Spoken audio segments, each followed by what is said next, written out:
A very good morning to all my dear students. Students, now today in this tutorial we are starting a new chapter, chapter number 21, Salient Features of the Indian Constitution. Actually students, this chapter was of PT1, but we have not covered at that time due to the shortage of time. Now in Half-yearlies it is a repeated chapter, so we are covering this chapter now in Half-yearlies. So let's study chapter number 21, salient features of the Indian Constitution. Let's continue the chapter. What is Constitution? The Constitution of a country is a set of rules based on which the government of a country runs. It defines the roles and responsibilities of the central government. So it is a rules on which the government of a country runs, and it also tells the roles of central government, the state government and the local bodies. It also deciphers the relation between the government and the citizens of a country. Students, what is the meaning of decipher? Makes clear. Means it also makes clear the relationship between the government and its citizens. It also defines very clearly the power of the government. It ensures that right of the citizens are taken care of. So, in constitution is a set of rules according to which a country governs, and it also defines the power of the government, and it also takes care of the citizens' rights, that citizens should also through our constitution some rights are also provided to the citizens for their welfare. Now we will study importance of constitution. In a democratic setup of government like India, a constitution is very important as the government gets formed and works as per the constitution. So students, government not work according to their rules and laws, but they rule according to the rules which are framed in the constitution. According to Abraham Lincoln, democracy is government of the people, for the people and by the people. Student, our country is a democratic country, yes, in which we elect our representatives by our own. Yes, we elect our government by our own through universal adult franchise. The existence of a constitution guarantees that the government will not function according to the individual or a group of powerful people. So, existence means constitution clearly states that the government should work only according to the rules which are prescribed in the constitution, not individual or by a group of powerful people. Before independence, we were under the British rule, but a new constitution was framed when India became free. The constitution was adopted on 26 January 1950. After that, India was declared a republic state. So, when constitution was framed, was adopted on 26 January. Yes, and we celebrate it as a Republic Day. Powers of democratic government and rights of the people, etc., are clearly defined in the constitution, and it is the constitution only which ensures that the powers are not misused and also safeguard the rights of the citizens. So it is in our constitution that clearly states that the powers, whatever powers are uh, related to the government, it shall not be misused, and plus is it also protects the rights of the citizens, rights which we are going to study further in this chapter. Some fundamental rights, yes, that are rights which are provided by the constitution for their citizens. Now we will study special aspects. The Indian Constitution was prepared after a thorough study of other constitutions of the world. A number of good ideas were taken and incorporated as per the needs and conditions of our people. This is why our constitution ranks among best in the world. So why it is ranked? Because it number of good ideas are there, and plus it also defines the needs, means it is framed according to the needs and conditions of the people, keeping in view the needs and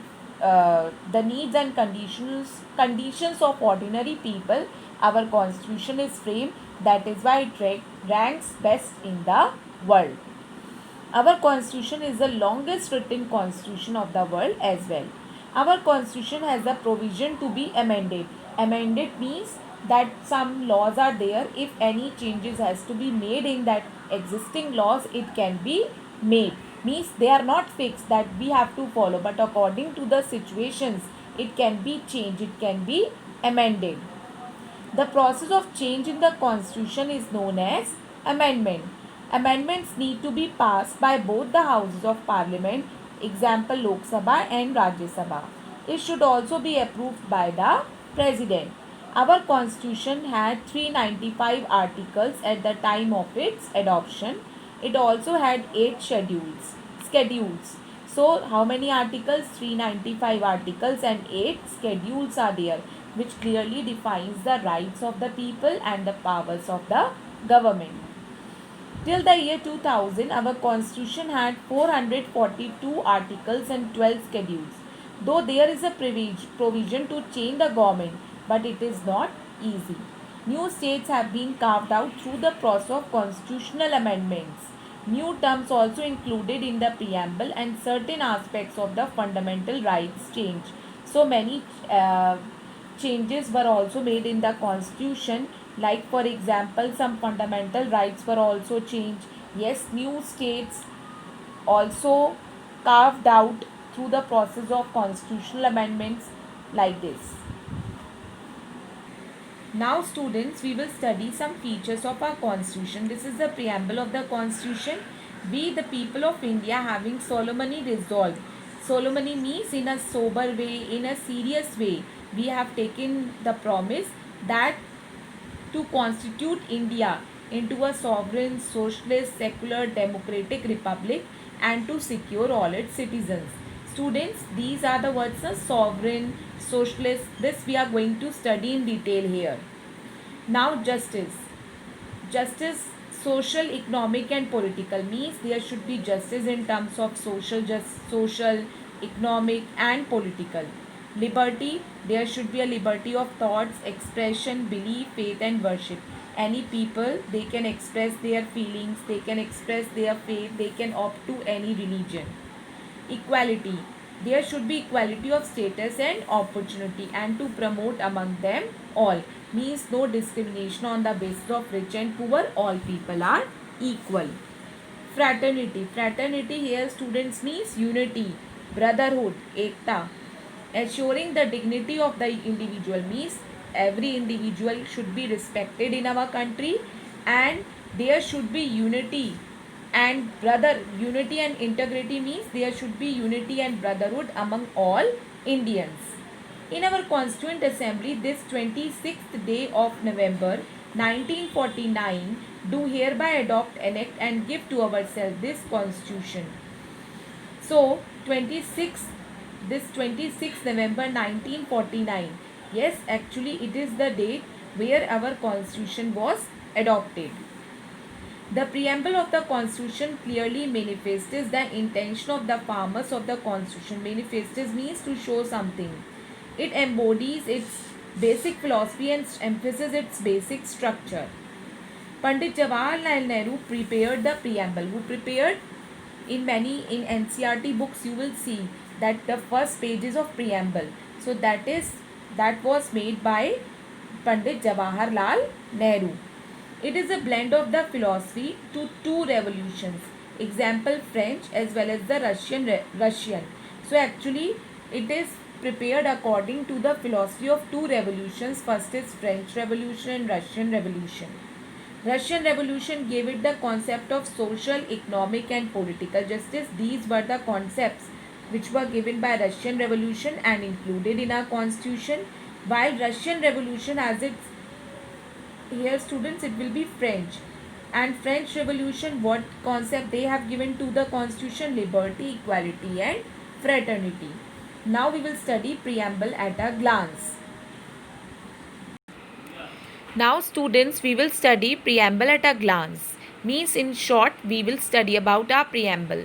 The preamble of our constitution starts we, the people of India. So what is the first line? We refers to the people of India. It refers to the public of India. The next term, sovereign, states that the sovereignty rests in the people of India. The people of India are the ultimate masters of their destiny. So sovereignty means that the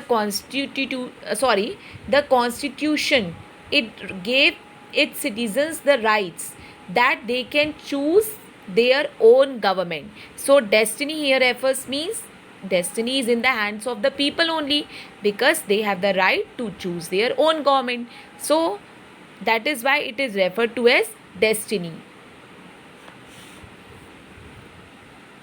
Secular means the state does not have its own religion, and socialist aims at establishing socialist societies. Secular here means that it is neutral in matters of religion, means not supporting any particular religion.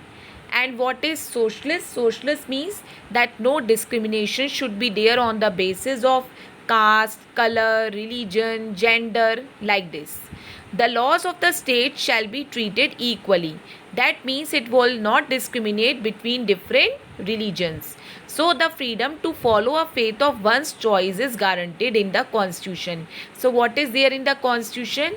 It allows the people to, it gives the freedom, yes, to follow any faith of their own choice, means to follow any religion of their own choice. The term republic implies that the head of the state gets his office by election by the people and not by hereditary claims. Republic here means that whatever the election is done, it is whatever the election criteria is there for electing any officer, it should not be hereditary, but they will be elected by the people. A republic is a system of government in which no external authority has any say in the affairs of the country, and whose major role is there?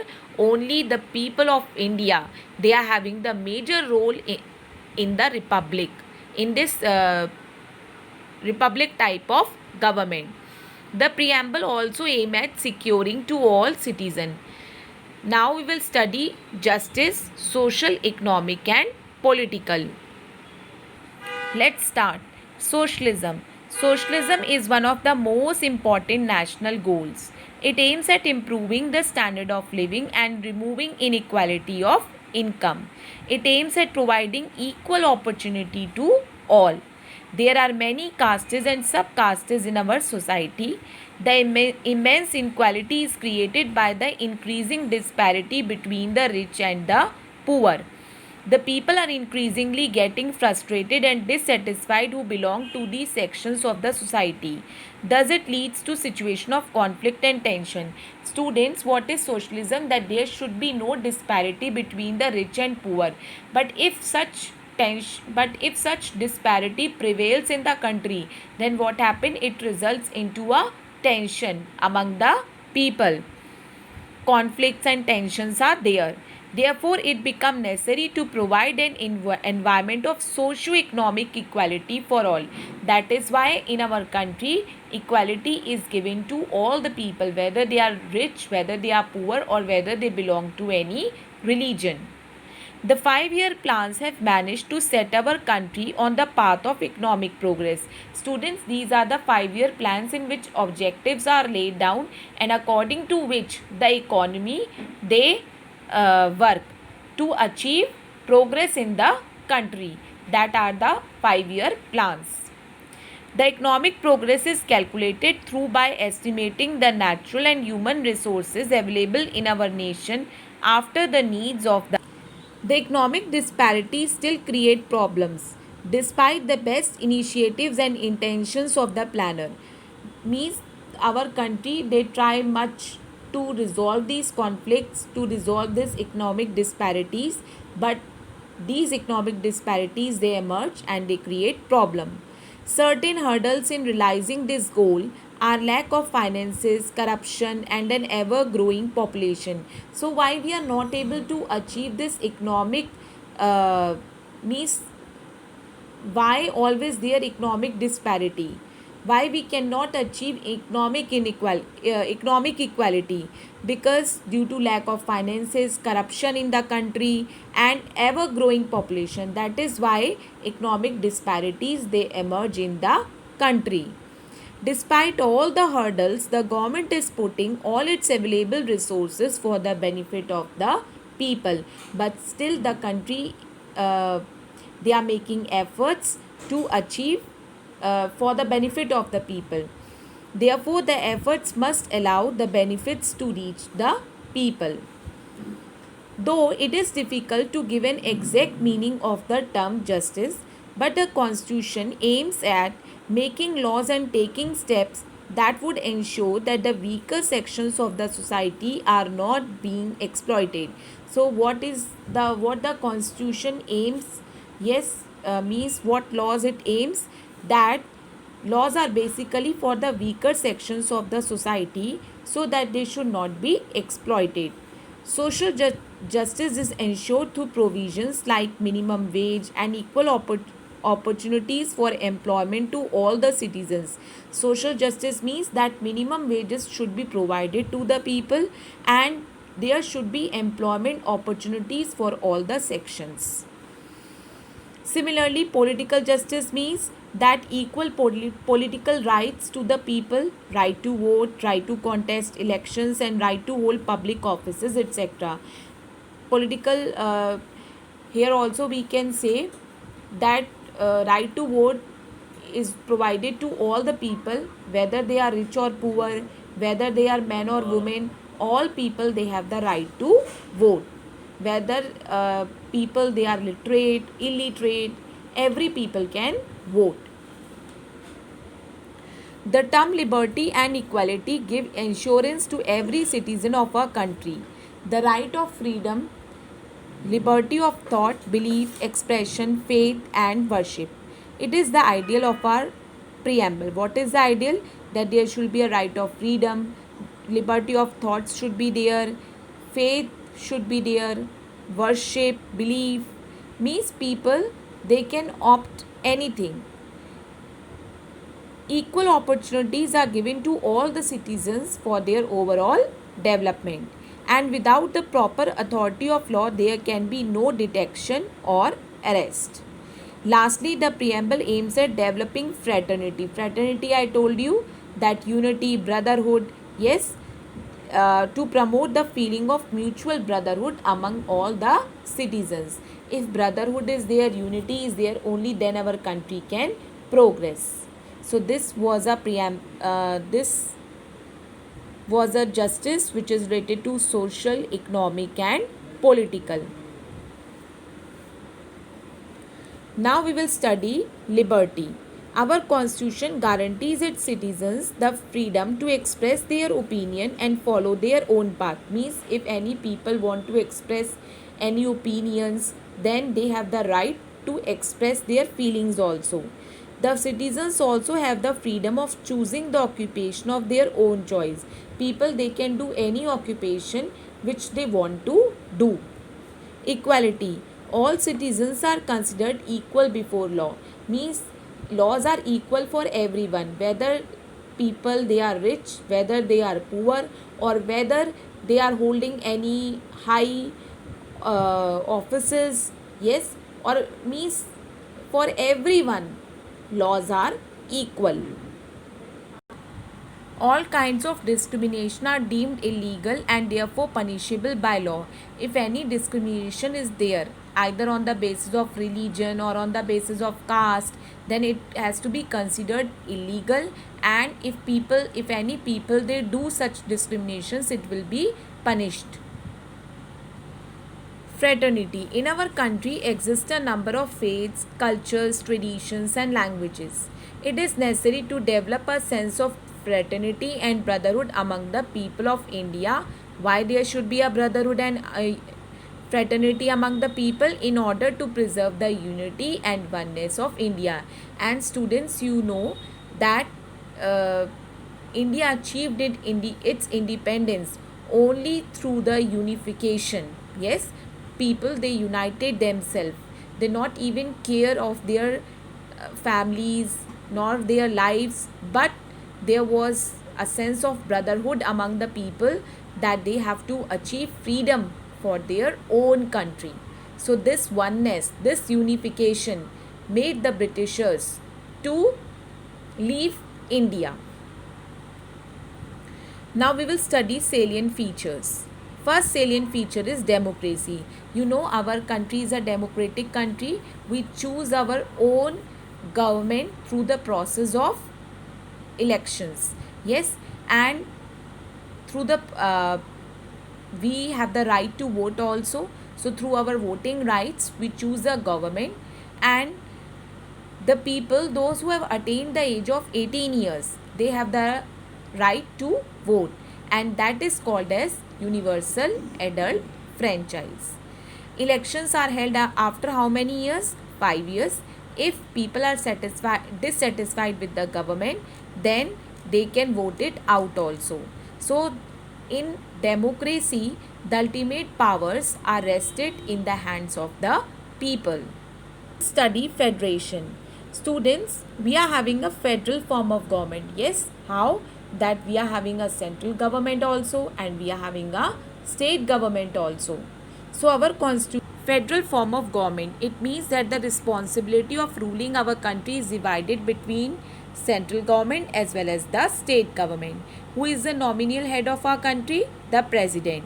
And who is the head of the government at the center? Central government head, that is the prime minister.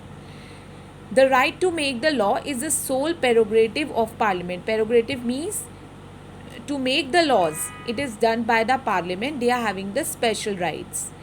For the convenience of administration, India including 7, how many states are there? 28 states and 7 union territories. Why it is done? So there should be a proper administration. The national capital territories of India is also included in it. The central and the state government have clearly defended its power and functions. So students, central government which govern the country and state government in every states, they are having their own government to handle the states. Now the power is divided by our constitution in the form of 3 lists: union list, state list and concurrent list. In these subjects are there, yes, various departments are there to handle. First is union lists. Those subjects on which both union or central government, means central government is also called a union government, which makes laws, that subjects are included in the union list. For example, defense, foreign affairs, finance, communication and transport. And how many total subjects are there? 99. Students, India is such a vast country that it is very difficult to handle all the country together.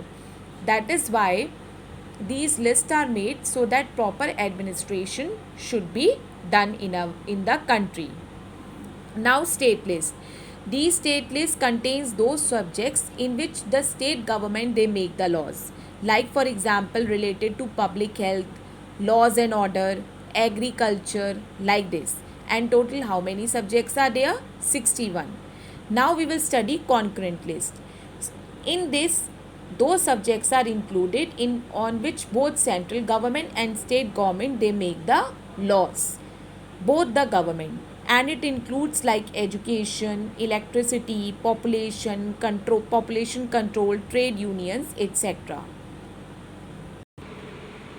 So students, today we have studied the preamble of our constitution at a glance. Hope you are able to understand this chapter.